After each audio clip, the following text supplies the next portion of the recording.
आनंदी गायला चांगली म्हणा की वाईट म्हणा एक सवय होती.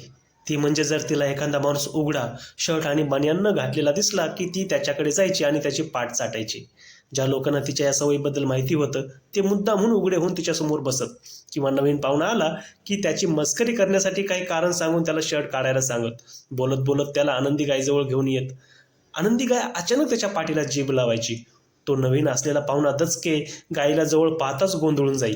आनंदी गाय दुधाला चांगली होती, शिवाय गरीब, त्यामुळे ती काशीनाथची लाडकी गाय होती.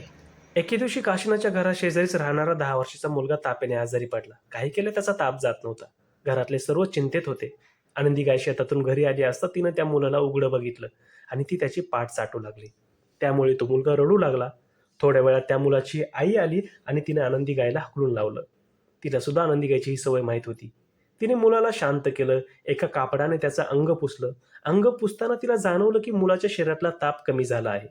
तिला काय सुचलं काय माहित, तिने आपल्या मुलाचे कपडे काढून आनंदी गायसमोर बसवलं. आनंदी गाय परत त्या मुलाला चाटू लागली. मुलाचे तापलेले शरीर थंड झाले. त्या स्त्रीला खूप आनंद झाला. तिने तिच्या घरून एक भाकरी आणून आनंदी गायला चारली.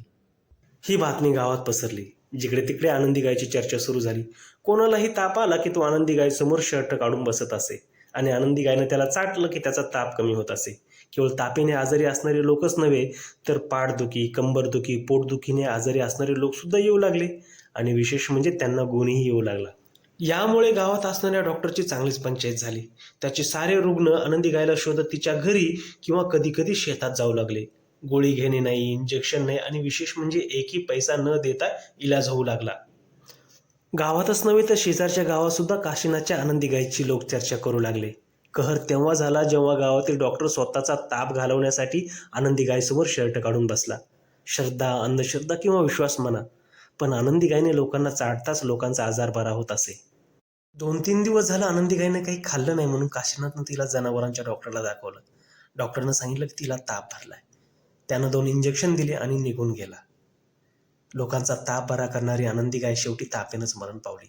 आजही रामपुरी गावामध्ये आनंदी गायीचा विषय निघाला की म्हातारे लोक आनंदात लहान मुलांना तिचे किस्से सांगतात.